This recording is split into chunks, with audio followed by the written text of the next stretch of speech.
Lecture 63 start करते हैं जी। भाई बस कर दें। अच्छा जी, ये नोट आपको याद हो अगर आपने बनाया हुआ है क्लास में तो, स्नेक लिमिटेड बनाया था ये नोट।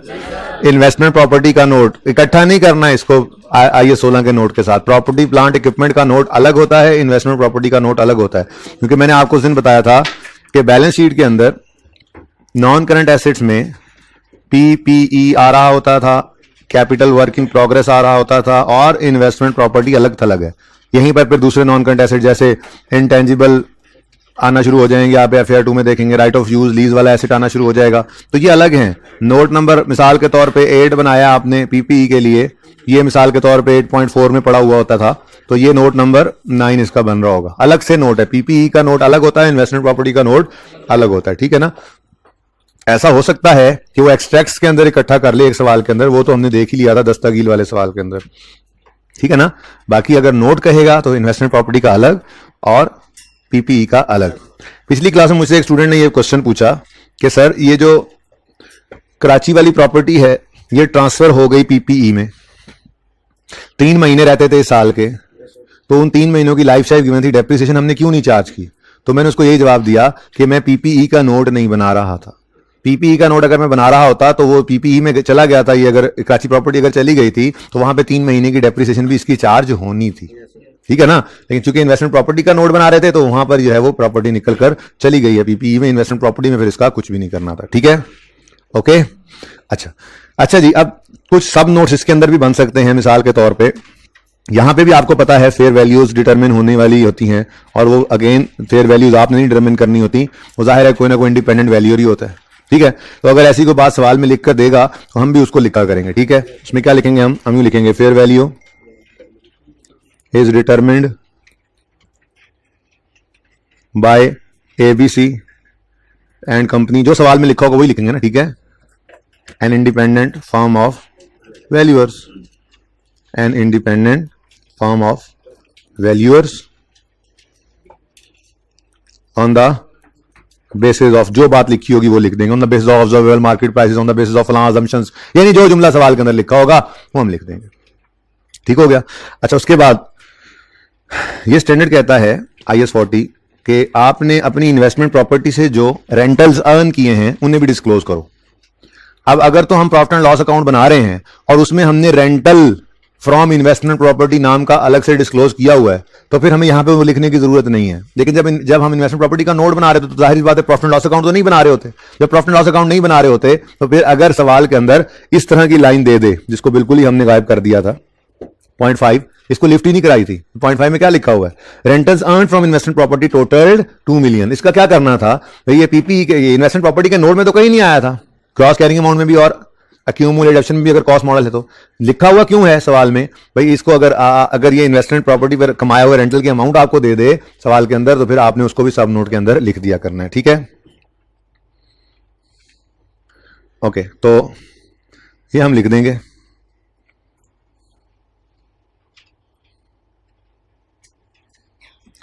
ऐसे ही लिख देंगे। क्या क्या लिखें जी? हम लिखेंगे रेंटल अर्न फ्रॉम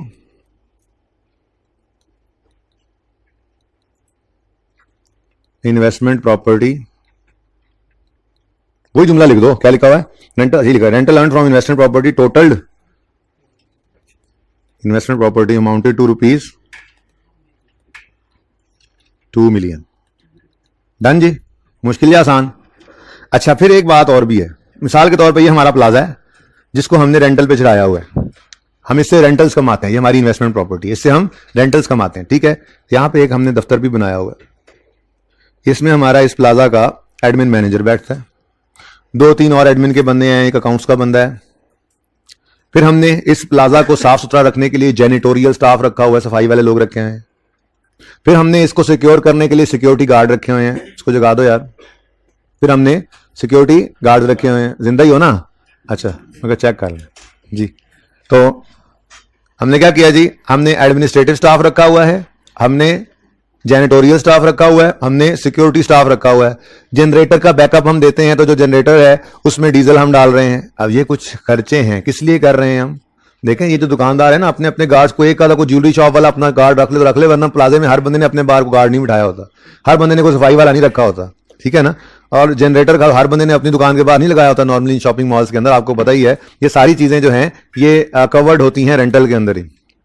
रेंटल जब ले रहे होते हैं ना हम, तो कमाने के हम कहते हैं ये सहूलियात आपको मुहैया की जाएंगी, किराएदारों को हम कहते हैं, ठीक है ना।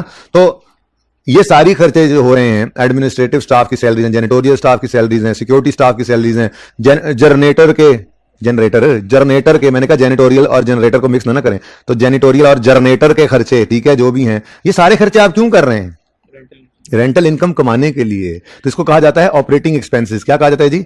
Operating expenses to earn rental income from investment property. तो अगर सवाल में ऐसी कोई चीज लिखकर दे देगा तो वो भी ऐसे ही हम अंग्रेजी में लिखकर बता देंगे, ठीक है, सही है। तो ऐसे लिखी हुई आ जाए बात, तो हम लिखेंगे ऑपरेटिंग कॉस्ट्स इनकर्ड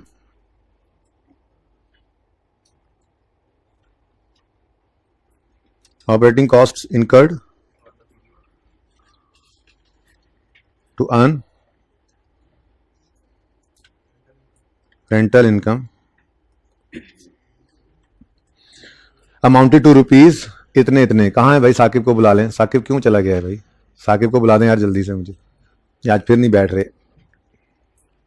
जरा, ठीक है जी। तो operating cost incurred to earn rental income amounted to rupees, आगे डैश डाल दें, इस सवाल के अंदर तो लिखा नहीं हुआ था, ठीक है, पॉज करने दो जी। तो मैं कह रहा था जी ऑपरेटिंग कॉस्ट जो गिवन हूं सवाल में वो भी लिख देंगे। Operating cost incurred to earn rental income amounted to rupees, क्योंकि हम इनकम स्टेटमेंट तो बना नहीं रहे हैं, प्लीज बेटा चुप कर जाएं, ठीक है। अच्छा जी, इसी तरह से हम फेयर वैल्यू मॉडल पे चल रहे हैं। किस पे चल रहे हैं जी? ये हमारे सवाल में उसने ये कहा था कि Snake applies fair value model to its investment properties, यही कहा था। कितने बच्चों ने घर डिस्क्लोजर्स पढ़े थे? माशाल्लाह, एक बच्चों ने पढ़े थे, 2 बच्चों ने पढ़े थे, 3 ने। हाइब्रिड में किसी ने पढ़ा हो? नहीं। उसकी वजह यह कि मेरा ये कसूर है कि मैंने मुंह से ये निकल गया था कि मैं पढ़ाऊंगा। ठीक है बेटा, ठीक है, चुप के रखो कम। Snake limited applies fair value model. हम थे तो फेयर वैल्यू मॉडल पे, तो फिर ये बलोचिस्तान प्रॉपर्टी कॉस्ट मॉडल पे क्यों है? फेयर वैल्यू डिटर्मिनेबल नहीं थी। अब स्टैंडर्ड ये कहता है कि अगर आप फेयर वैल्यू मॉडल पे हैं और किसी प्रॉपर्टी की फेयर वैल्यू डिटर्मिनेबल नहीं है तो आप उस प्रॉपर्टी, कॉस्ट मॉडल तो रखना ही है, लेकिन आप उस प्रॉपर्टी का नाम शाम बताओ, वजह बताओ कि क्यों नहीं डिटर्मिन हो सकती, और कोई रेंज बता दो फेयर वैल्यू की कि जी इतनी को रेंज, अंदाजा कि जी इतनी को होनी है लेकिन कंफर्म नहीं है, ठीक है ना। तो इसका मतलब हमने यहां पे यूं लिखना था, fair value of Balochistan property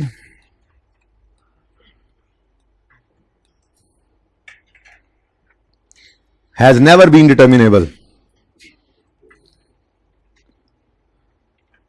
has never been determinable due to, अब पता नहीं कोई रीजन नहीं थी, सवाल में लिखी होती तो हम वो लिख देते, ड्यू टू फॉलोइंग रीजन, ठीक है ना। ड्यू टू मिसाल के तौर पे it is situated in a far of place, ठीक है, वेयर नो एक्टिव मार्केट। जो सवाल में वजह नहीं लिखी तो हम खुद से थोड़ी लिख सकते हैं, जैसे बता रहा हूं, अगर सवाल में ऐसी कोई वजह लिख दे साथ में कि जी डिटर्मिनेबल नहीं है क्योंकि फलां वजह है जी, तो जो फलां वजह हो वो भी आपने लिख के बता देनी है, ठीक है। प्लस अब इसमें क्या किया आपने प्रॉपर्टी का बताया, कौन सी प्रॉपर्टी है जी? बलोचिस्तान प्रॉपर्टी है, ठीक है, उसकी फेयर डिटर्मिन नहीं हो सकती। उसके आगे आपने क्या बताया? वजह कि क्यों नहीं हो सकती। और एक बात और, fair value of this property ranges from this to this. ये भी कब होगा? जब सवाल में बताएगा, ठीक है ना। वो सवाल यूं कह देता है कि जी एग्जैक्टली तो डिटर्मिनेबल नहीं है, लेकिन हम कह सकते हैं कि 10 से 20 मिलियन के दरमियान कुछ होगी।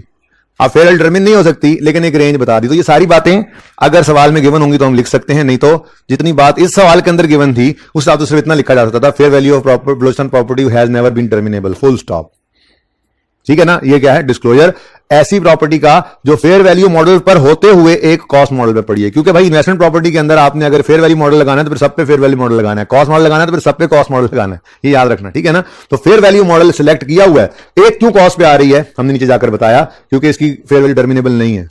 वजह क्या है? वो वजह सवाल के अंदर लिखी हो तो वो लिख देंगे, रेंज बताई हो तो वो भी लिख देंगे, डिस्क्लोजर की रिक्वायरमेंट्स, ठीक हो गया, यहां तक को मसला। अच्छा, उसके बाद जी आपने आइए 16 में पढ़ा था कि अगर कोई रिस्ट्रिक्शन ऑन टाइटल है, याद आ रहा है कुछ, पीपीई की टाइटल पे कोई रिस्ट्रिक्शन है, यानी कि आप हुकूमत ने पाबंदी लगाई कि आप ये वाला लैंड बेच नहीं सकते, या आपके पास जो है वो एक लैंड है जिसके ऊपर आपने कब्जा तो कर लिया था, आपके पैसे आपने पे कर दिए थे, ठीक है, जिस पार्टी से आपने खरीदा था उसको पैसे देकर कब्जा आपका ही है, आप उसके आपके पास ही आपकी पोजेशन में है, लेकिन किसी साथ वाले ने उस पर केस किया हुआ है और उसके ऊपर स्टे लिया हुआ है, अब वो आपकी पोजेशन में है लेकिन अभी केस चल रहा है तो उसको आप आगे बेच नहीं सकते, स्टे है उसके ऊपर। तो ऐसी कोई बात है क्या, मतलब रिस्ट्रिक्शन ऑन टाइटल वगैरह है अगर, तो लिख के बता दो। या जैसे आपने कुछ सिक्योरिटी के तौर पे किसी इन्वेस्टमेंट प्रॉपर्टी को प्लेज किया हुआ है लोन लेने के लिए, वो लिख के बता दो। या फ्यूचर में आपने कोई कॉन्ट्रेक्चुअल कमिटमेंट की है कि अगले साल हम इंशाल्लाह बुर्ज खलीफा खरीद लेंगे, यूजर को बता दो कि इस साल में हमने एक कॉन्ट्रैक्ट किया है कि हम बुर्ज खलीफा खरीदने जा रहे हैं, फिर उसको किराए पे चढ़ाएंगे, ठीक है ना, इन्वेस्टमेंट प्रॉपर्टीज है ना हमारी, ठीक है। अच्छा, तो ये बातें आपने बतानी है। मिसाल के तौर पे आपने कहा जी द टाइटल ऑफ, मिसाल के तौर पे इस्लामाबाद, ये कोई नहीं लिखा हो सवाल में, Islamabad property is restricted due to, आगे वो सवाल में रीजन लिखी होगी ना, ऐसी कोई बात यहां पे आए तो लिख दें, ठीक है। उसके बाद कंस्ट्रक्शन या एक्विजिशन ऑफ इन्वेस्टमेंट प्रॉपर्टी का कॉन्ट्रैक्ट कर लिया आपने फ्यूचर में, ठीक है, तो आप वो भी लिख कर बता दें कि a contract has been entered to construct और बाय एन इन्वेस्टमेंट प्रॉपर्टी, उसका नाम ही लिखोगे ना, दायरा जो उन्होंने सवाल में लिखी होगी, ठीक है। A contract has been entered to construct और बाय डैश प्रॉपर्टी, ठीक है ना, फला dash property for its investment potential या फॉर इट्स रेंटल पोटेंशियल, ठीक है ना। ये आपने कोई कॉन्ट्रैक्ट कर लिया है कंस्ट्रक्ट करने का या बाय करने का, यूजर को लिख कर बता दे, इतनी सी बात है। अब मैं आपको डिस्क्लोजर्स पढ़ाता हूं, ठीक है, 1 बाय 1 डिस्क्लोजर्स पढ़ते हैं, ठीक है। सबसे पहले सवाल कहता है, डिस्क्लोजर्स हैं जी आपके पेज नंबर 299 पर, ये सारे डिस्क्लोजर्स आपको अब आते हैं, ठीक है, 299 299 पेज पर, जल्दी करें, ये पढ़ लें जरा, उसके बाद फिर करेक्शन ऑफ एरर स्टार्ट कर दिया आज हमने, फिक्स एसेट से रिलेटेड करेक्शन शुरू कर दिया है, कल फिक्स एसेट रिलेटेड रेक्टिफिकेशन खत्म हो जाएगी, और फिर कल मैं इंशाल्लाह the most important concept rectification suspense account, ये आपको इंशाल्लाह समझा दूंगा। उसके बाद फिर अगले 5 6 7 दिन, हालांकि करने 3 4 सवाल ही हैं पास पेपर के हमने रेक्टिफिकेशन में, लेकिन इसके साथ साथ 3 टॉपिक्स भी इसमें रिवाइज होने हैं, 3 तो होंगे ही, क्रूअल हमने कर लिया हुआ है, तो इन्वेंट्रीज का टॉपिक रिवाइज करना है, 2 दिन उस पर लग जाते हैं, पीरियोडिक परपेचुअल समझ आ जाए, उसकी एंट्री समझ आ जाए, फिर एनआरवी का पता लग जाए क्या होता है, ऐसे ही बीआरएस के ऊपर 1 दिन लग जाता है, बैड डाउटफुल डेट के ऊपर 1 दिन लग जाता है। बैड डाउटफुल डेट की रेक्टिफिकेशन है तो टॉपिक आता होगा तो सही चीज का पता होगा तो गलती को सही कर सकोगे ना उसमें, ठीक है। तो ये कुछ टॉपिक्स हैं, ये भी साथ में रिवाइज होने हैं, और करेक्शन ऑफ एरर भी करना है, तो 5 6 दिन 7 दिन लग ही जाते हैं इसके ऊपर, ज्यादा भी लग सकते हैं, लेकिन इतने तो मैं खुद सोच के आता हूं कि 6 7 दिन का तो ये टॉपिक है, आज वाले के अलावा कल से तकरीबन 6 से 7 दिन उस पर लग जाएंगे, ठीक है। इंपॉर्टेंस बहुत ज्यादा है उसकी, अपना एज इट अलग थलग टॉपिक भी है, पिछली बार आके अपने इंक्लूड किया, पहले इंट्रो में होता था, पिछली बार इंक्लूड किया, और पिछली बार सवाल भी आया 6 7 नंबर का, 8 नंबर का, ठीक है, ओके, वो 8 नंबर का है, उसमें भी सस्पेंस की बात उसने की हुई है। फिर ये IAS 8 के अंदर भी इस्तेमाल होता है, फिर ये IAS 7 कैश फ्लो के अंदर भी इस्तेमाल हो रहा है, तो ये टॉपिक आगे भी इस्तेमाल होता है, यहां पर भी यूज होता है, और फिर प्लस इसके अंदर कुछ कॉन्सेप्ट हमने पढ़ने हैं तो जगह जगह इस्तेमाल होने वाले हैं। बैड डाउटफुल डेट कहीं भी आ सकता है, कैश फ्लो के टॉपिक में भी आना है, वो NPO के अंदर भी आना है, ठीक है, वो IAS 8 के अंदर भी आना है, बैड डाउटफुल डेट का टॉपिक, इन्वेंट्रीज का टॉपिक है, ये हर जगह पे यूज होना है, ये भी IAS 8 में आ रहा होगा, IAS 7 में आ रहा होगा, NPO में आ रहा होगा। तो ये सारे टॉपिक्स भी ऐसे ही हैं जो करेक्शन ऑफ एरर में भी इस्तेमाल होने हैं, आगे भी होने हैं, और करेक्शन ऑफ एरर खुद भी अलग से सवाल आता है और आगे भी इस्तेमाल होता है। तो ये सारे ही इंपॉर्टेंट टॉपिक्स हैं, इसीलिए तो जिस दिन करेक्शन ऑफ एरर खत्म हो जाएगा ना, उसके बाद IAS 1 जब शुरू करेंगे तो मैंने आपको पहले को 2 दिनों के अंदर 3 दिन का टॉपिक है वो, जिसमें से 2 दिन में मैंने 1.5 दिन तक ये करना है कि हमने इशुएंस ऑफ शेयर कैपिटल सीखना है, पार पे, प्रीमियम पे, डिस्काउंट पे इशू कैसे होते हैं शेयर्स, फिर ये डिविडेंड की डिस्कशन हमने कर लेनी, उसके बाद फिर मेरा नहीं ख्याल फिर हर टॉपिक नया आएगा, कॉन्सेप्ट कोई नया नहीं बचेगा जो आने वाला होगा, सारी चीजें फिर वही IAS 16 से लेकर तो वो जो है वो जब हम वो डिविडेंड तक की डिस्कशन की वो सारी चीजें बार बार यूज होती रहेंगी, हर टॉपिक नया आएगा, कॉन्सेप्ट कोई नया आएगा ही नहीं, ठीक है ना। कॉन्सेप्ट पे तकरीबन वही चलते जाते हैं, सिर्फ टॉपिक बदलता है, कैश फ्लो कैसे बनानी है सीख रहे होंगे, स्टेटमेंट ऑफ इक्विटी कैसे बनानी है ये सीख रहे होंगे, EPS के टॉपिक के अंदर क्या स्टेप्स होते हैं ये सीख रहे होंगे, NPO में इनकम एक्सपेंडिचर कैसे बनाते हैं, बैलेंस शीट कैसे बनाते हैं, बस ये कॉन्सेप्ट कोई नया नहीं आएगा, सिर्फ हर सवाल आएगा उसकी साइंस आएगी, ठीक है ना। तो फिर कम वक्त में ज्यादा नंबर तैयार हो रहे होते हैं क्योंकि आप सारी मेहनत कर चुके हैं, जो एप्लीकेशन सारी की सारी आप सीख कर आ रहे होते हैं, ठीक है ना। ओके, शुरू करते हैं जी। तो इसलिए रेक्टिफिकेशन को मैंने ये जो 5-7 मिनट में लगाया ना बोल के, इसलिए लगाए हैं कि रेक्टिफिकेशन को खुदारा इजी मत लेना, बहुत इंपॉर्टेंट है। आपको अभी तक पता लग तो गया ही होगा कि IAS 16 पे 22 दिन क्यों लग गए थे हमें। अभी तक तो IAS 16 ने आपकी जान नहीं छोड़ी है। अभी आज रेक्टिफिकेशन भी IAS 16 की ही शुरू करनी है, ठीक है। रेक्टिफिकेशन IAS 16 की शुरू करनी है। फिर IAS 1 में जाना, स्टेटमेंट ऑफ इक्विटी बना रहे होंगे। स्टेटमेंट ऑफ इक्विटी के अंदर जो मैंने आपके साथ पेंडिंग किया OCI का कॉन्सेप्ट, उसमें क्या है, रीवैल्यूएशन ही तो है। वहीं से वो ट्रांसफर के रिटेन्ड अर्निंग्स में जाना है, रिटेन्ड सरप्लस में जाना है, स्टेटमेंट ऑफ इक्विटी के अंदर जाता है, फिर उसकी ट्रांसफर की एंट्री है, ठीक है। वो कहां पे जान छोड़ रहा है आप, फिर कैश फ्लो के अंदर वही रीवैल्यूएशन की एडजस्टमेंट्स आ रही होंगी। जिसने पढ़ा होगा वहां पे मेहनत की होगी, आगे भी उसको यूज कर रहा है, ठीक है। तो प्लीज रेक्टिफिकेशन को इजी नहीं लेना। बस मैं डिस्क्लोजर्स पढ़ा लूं, फिर शुरू करते हैं। Disclosure requirements applicable to both fair value and cost model. कहता है ये फेयर वैल्यू हो या कॉस्ट मॉडल हो, ये सारी बातें बतानी है। कौन कौन सी जी फरमा दें। कहने लगा बताओ फेयर वैल्यू मॉडल यूज हुआ या कॉस्ट मॉडल। हमने कहा जी ये तो हमने बता दिया है, मेजरमेंट बेसिस में फेयर वैल्यू कॉस्ट बताया हुआ है। अब हम देखते जाएंगे और पढ़ते जाएंगे, ठीक है। पढ़ के देखेंगे ये कहां देखेंगे, वो पता लग रहा होगा कहां पे हमने बताया हुआ है। Next, method and assumptions of applied in arriving fair value and the extent to which fair value of investment was based on qualified independent blah blah blah। वही वाली पहली लाइन, ये फेयर वैल्यू डिटरमिन्ड बाय फलां बंदा, independent value और on the basis of फलां फलां फलां, जो बेसिस दी हुई हो। लिखा हुआ है नहीं लिखा हुआ, अच्छा। फिर अमाउंट रिकॉग्नाइज्ड एज इनकम और expense in statement of profit और loss for rental income and operating expenses. Rental earn, operating expenses, cost expenses एक ही बात, ठीक है जी। Next, details of any restriction on ability to realise investment property और existence of any contractual obligation to purchase और construct. Title is restricted ऐसे लिख देंगे नीचे, और कॉन्ट्रेक्चुअल कमिटमेंट है टू कंस्ट्रक्ट और बाय लिख देंगे। समझ आ रही है। ये सवाल रिक्वायरमेंट है स्टैंडर्ड की, सवाल में देगा तो यहां से सब नोट्स में लिख देंगे। जो चीज नोट में आनी है नोट में लिख दी, जो सब नोट में आनी है सब नोट में लिख दी। वैसे बेसिकली तो मेन नोट में इनमें से कोई भी चीज नहीं आई, यानी जो ये जनरल डिस्क्लोजर्स हैं, ये नोट की मेन बॉडी में इनमें से कोई भी चीज नहीं आई अभी तक, ठीक है। बताओ कौन सा मॉडल यूज हुआ, बताओ किसने वैल्यू किया, किस बेस पे किया, क्या assumptions यूज की, बताओ कितनी इनकम कमाई, कितने एक्सपेंस इनकर किए, बताओ कोई टाइटल रिस्ट्रिक्शन तो नहीं है या कोई कॉन्ट्रेक्चुअल कमिटमेंट तो नहीं की हुई आपने फ्यूचर के अंदर इन्वेस्टमेंट प्रॉपर्टी खरीदने या बनाने की। It's over. कल इंशाल्लाह इसका निशान भी लगवा दूंगा पैराज में, ठीक है ना। आज रेक्टिफिकेशन शुरू करनी थी इसलिए मैंने निशान नहीं लगवाए। मैंने कहा नया काम भी शुरू करें ना, आप बोर हो गए, ज्यादा टाइम ही लग गया बीच में। असल में एक आधा दिन शायद वो आ गया था, वो भाई कुरैशी स्टील आ गया था, उसकी वजह से ना जरा लंबा हो गया। ऐसा लगता है बहुत दिनों से IAS 40 पढ़ रहे हैं, हालांकि इतने दिन हुए नहीं। चौथा दिन बनता है मेरे ख्याल से मिला जुला के, सोचा 3 का था, चौथा 4.5 हो जाएगा और क्या। लेकिन क्या करें, अब ये चीजें पढ़ के ही आगे जाना है, ठीक है। यहां तक को मसला। फिर disclosure requirement applicable to fair value model only. Fair value model हो तो क्या बताओ, there must be a reconciliation showing additions gain loss from fair value. बस ये बाकी दो ना पढ़ें। वैसे आपको बताया हुआ था IAS 16 के अंदर भी कि IFRS 5 क्या है, हेल्ड फॉर डिस्पोजल। अगर वो जैसे मिसाल दी थी IAS 36 में, कूलर उतार के उसने तैयार करके रख लिया, OLX पे तस्वीरें खींच के लगा दी हैं। किस भाई ने कूलर उतारा था, वलीद ने, है तो वो अब क्या है, एक्टिव यूज से उतार लिया एसेट, हेल्ड फॉर डिस्पोजल है, चलता है लेकिन एक्टिव यूज में नहीं चल रहा। जब कोई बंदा आता है चेक करने के लिए, उसको बटन जो है वो ऑन करके चला के दिखा देते हैं, एक्टिव यूज में नहीं है, हेल्ड फॉर डिस्पोजल। लेकिन इसका IFRS 5 लगता है जो हमने फाइनल में जाके पढ़ना है, FA2 में भी नहीं पढ़ना, ठीक है।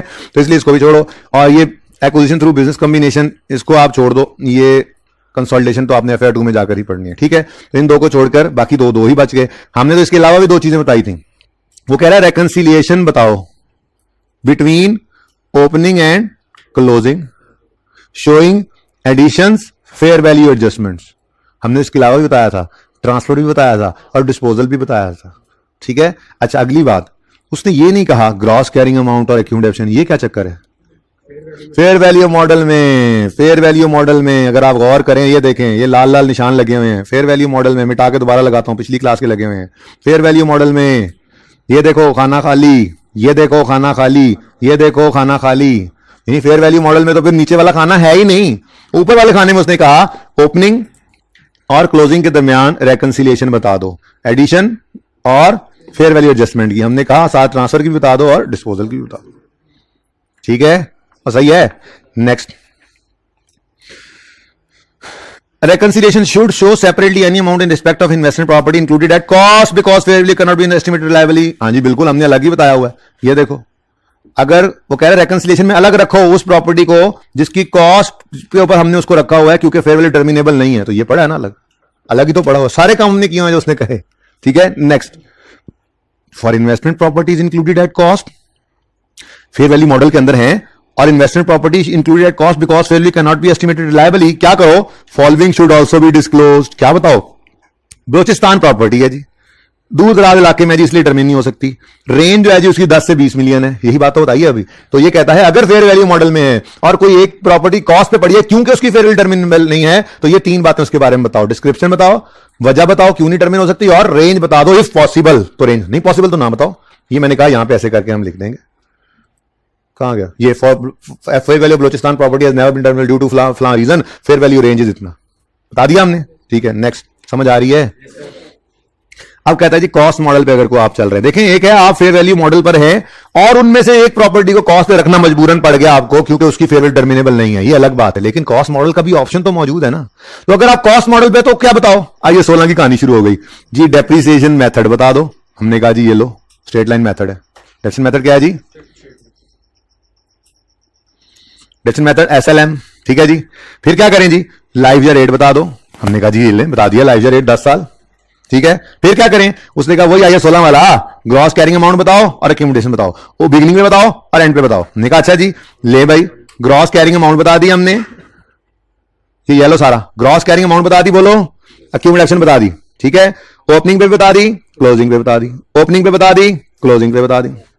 हमने कहा और कुछ, उसने कहा और रेकंसिलिएशन भी बताओ इनके दरमियान, ओपनिंग और क्लोजिंग के दरमियान रेकंसिलिएशन बताओ, एडिशन, डेप्रिसिएशन, इंपेयरमेंट और ट्रांसफर, ठीक है जी। ये दोनों रहने दो, ये हमारे सिलेबस में नहीं है इसलिए मत पढ़ो, ठीक है। तो ये रेकंसिलिएशन तो बताइए हमने, ओपनिंग से क्लोजिंग तक एडिशन, ट्रांसफर एडजस्ट, फिर एडजस्टमेंट होती नहीं है, एडिशन ओपनिंग से क्लोजिंग तक आते हुए तो देखो एडिशन, ट्रांसफर, डिस्पोजल, क्लोजिंग, फिर ओपनिंग, डेप्शन, डिस्पोजल, क्लोजिंग। उसने कहा इंपेयरमेंट तो वही बता दो, यहां पे स्लैश डाल के भी इंपेयरमेंट लिख सकते हैं, अलग से भी बना सकते हैं। तो आइए 16 वाला ही काम हो गया, यहां तक कोई नई चीज नहीं थी। हाँ अब एक एडिशनल चीज इसने बताई, अगर आप याद करें तो आइए 16 में मैंने आपको बताया था कि आइए 16 कहता है कॉस्ट मॉडल यूज कर रहे हो बेशक करो, लेकिन आप अगर आपकी फेयर वैल्यू और बुक वैल्यू में बहुत मटेरियल डिफरेंस आ गया है तो आप सिर्फ यूजर को लिख के बता दो कि फेयर वैल्यू इस शालनी वाली दुकान की इतनी है, कॉस्ट पे हमने रखा हुआ है हमारी मर्जी, ठीक है।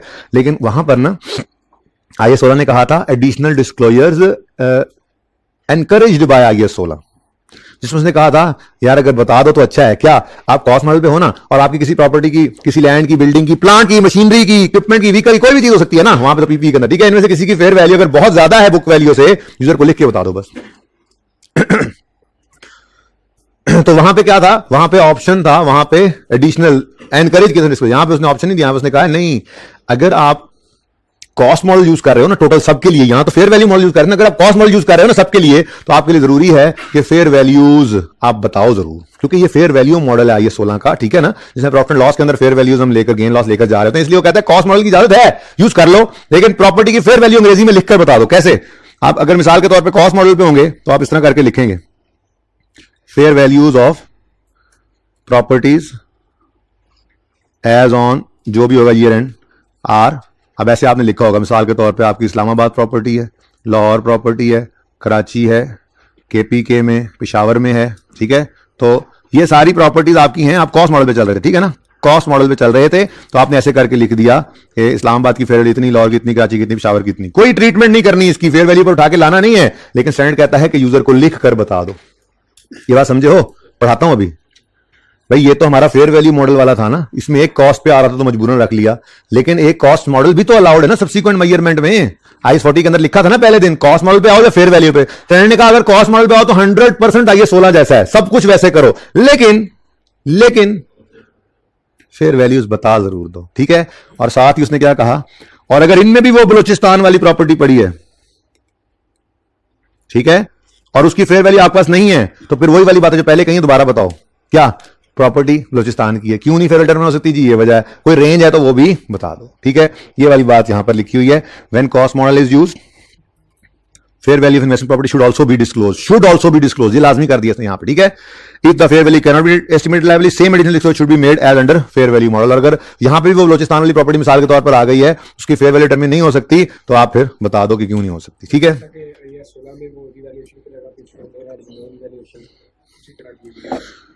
नहीं, ये वैसा नहीं है, वहां पे होता था कि अगर रिवैल्यूएशन मॉडल यूज कर रहे हैं तो अगर हम कहते हैं रीवैल्यू ना होता तो कॉस्ट इतनी होती। यहां पे ये मामला नहीं, यहां पे आप फेयर वैल्यू मॉडल पे हो सकते हैं या कॉस्ट मॉडल पे। फेयर वैल्यू मॉडल पे है तो मजबूरन अगर किसी की कॉस्ट फेयर वैल्यू नहीं गिवन तो उसको कॉस्ट मॉडल पे रख लो, एक साइड पे हो गया।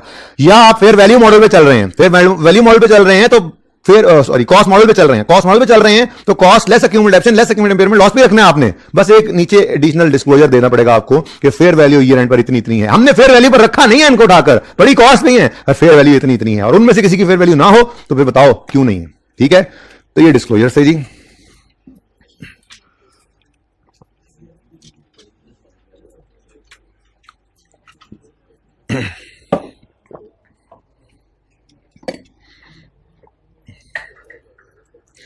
अच्छा जी, अब ना आपने ये सारा कुछ पढ़ना है, इसमें कोई चीज ना आए समझ तो मुझसे कल पूछनी है। ठीक है, सबसे पहले लर्निंग ऑब्जेक्टिव 1 पढ़ना है आपने। अच्छा जी, एक और चीज छोटी सी जो सुन लें उसके बाद फिर देखते हैं। कहां गया अभी तो, अच्छा वो दूसरी तरफ है, वो लेक्चर नोट्स में।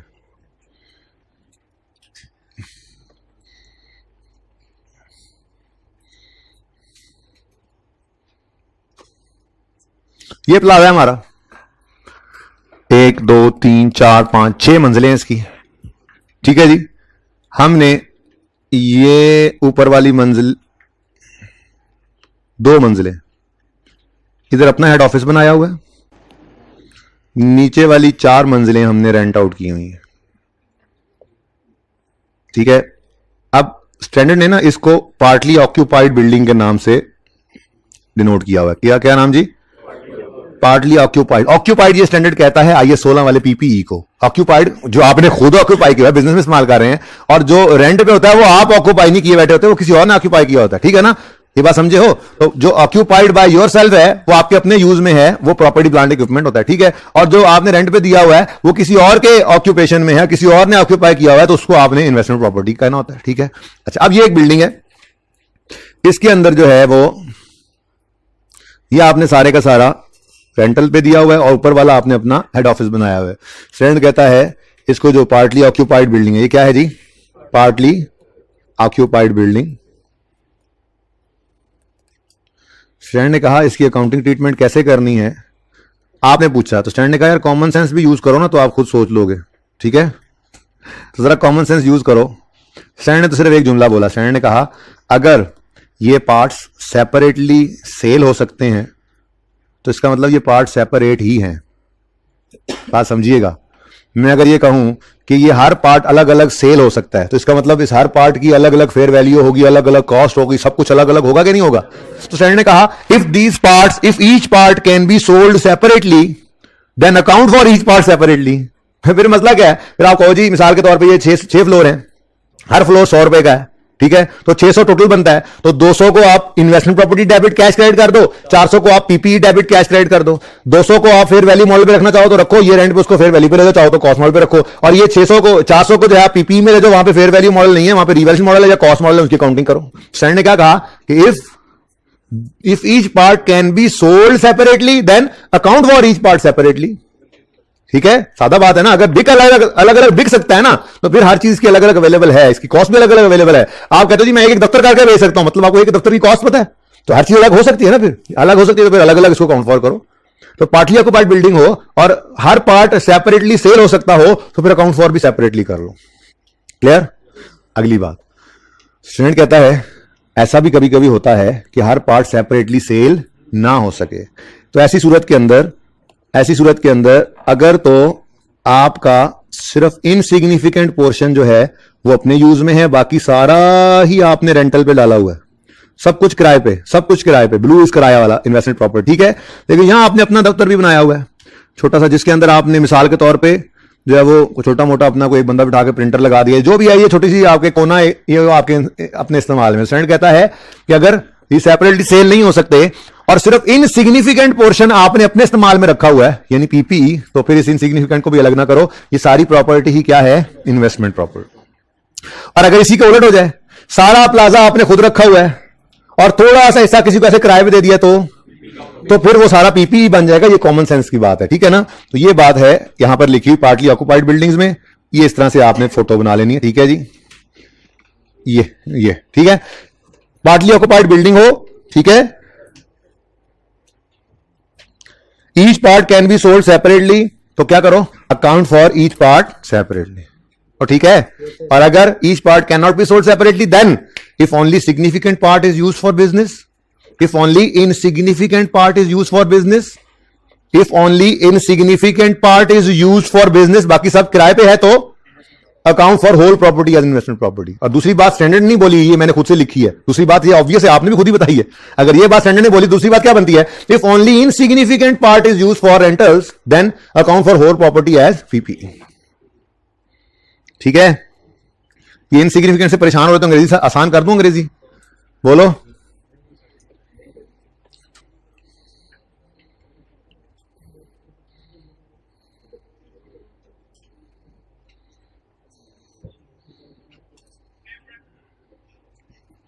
बहुत शुक्रिया। तो तुम या आधा आधा कर लेना भाई, तो फिर जो दिल करे कर लेना, कुछ तो करोगे ही, कॉस्ट शॉस्ट पड़ी होगी, फिर कुछ जुगाड़ तो लगाओगे। स्टैंडर्ड की जो स्टैंडर्ड ने जो बात की वो मैंने कर दी है, स्टैंडर्ड ने ऐसे नहीं सोचा, इसलिए मतलब आपको खुद सोचना पड़ेगा जब ऐसी सिचुएशन आ जाए। ठीक है जी, अच्छा जी, अच्छा जी, अच्छा जी, ठीक है जी, बेहतर। ये सबको स्विंग पे लगा दो यार, सबको स्विंग पे। अच्छा जी सुने, चुप, स्विंग पे, स्विंग पे, अच्छा जी, सबको स्विंग पे लगा दो भाई। अच्छा जी सुने, अब ये पहले तो हो गए, आगे बात सारी की हुई है। इधर देखो, मेजरमेंट ऑफ इन्वेस्टमेंट प्रॉपर्टी, बात सुने प्लीज, ये सारी बातें मैंने आपसे की हुई है। रिकग्निशन क्राइटेरिया मैंने कहा था, इनिशियल रिकग्निशन कब, जब ये दो शर्तें पूरी हो जाए, फ्यूचर इकोनॉमिक बेनिफिट्स हो, प्रोबेबल और कॉस्ट लायबिलिटी मेजर हो सके। ठीक है, second, measurement initially at cost होनी है, परचेज प्राइस और एड डायरेक्टली एट्रीब्यूटेबल कॉस्ट। ये लाल डिब्बा लगाया, ये मैं आज नहीं करवा सका, सोचा था एंड पे करवाऊंगा, लेकिन नहीं करवाया, कल करवाऊंगा। क्रॉस नहीं लगाना आपने प्लीज, आपको ये करना ही नहीं है, करवाना है मैंने। ठीक है, सब्सिक्वेंट मेजरमेंट, कॉस्ट मॉडल है, फेयर वैल्यू मॉडल है। कॉस्ट मॉडल में क्या होता है आपको पता है, फेयर वैल्यू मॉडल में क्या है आपको पता है, आपको पता है क्योंकि मैंने सब करवाया हुआ है। मेरे कहने का मतलब यह कि एक नजर इससे गुजार कर देख लो, कोई ऐसा लफ्ज, कोई ऐसा जुमला, कोई ऐसा पैरा जो आपको समझ ना आए इस लाल डिब्बे के अलावा, क्योंकि फिलहाल मैंने इसको रोक दिया। तो आप मुझसे पूछ सकते हैं, ये ना हो बाद में फिर आपको कोई चीज समझ ना आ सके, यार ये आपस में क्यों बोल रहे हैं यार आप लोग, इससे पहले भी बोल रहे थे। ये एग्जांपल्स आपने सारी करके देख लेनी है, इससे अच्छी एग्जांपल्स हमने की हुई हैं। ठीक है, ट्रांसफर्स मैंने आपको पढ़ाया, गेन लॉस सवाल के अंदर मैंने करवा दिया था, वैसे ही एक एग्जांपल आगे गेन लॉस के अंदर भी वही यूज हो रही है। ठीक है, और डिस्क्लोजर मैंने आपको पढ़ा दिए। ठीक है, तो फिलहाल प्रैक्टिस क्वेश्चंस को रहने दें, कर लेंगे इसको, कल देख लूंगा मैं होमवर्क में देने हुए। तो आज हम इंशाल्लाह करेक्शन ऑफ एरर स्टार्ट कर देते हैं।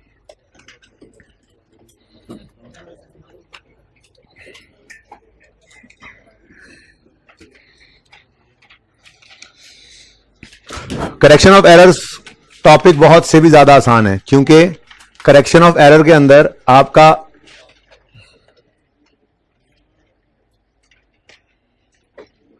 ठीक है भाई, मर्जी है आपकी, ठीक है बाजी, आपकी भी मर्जी है। अच्छा जी, मैं याद कर रहा था कि रेक्टिफिकेशन का टॉपिक बहुत आसान है।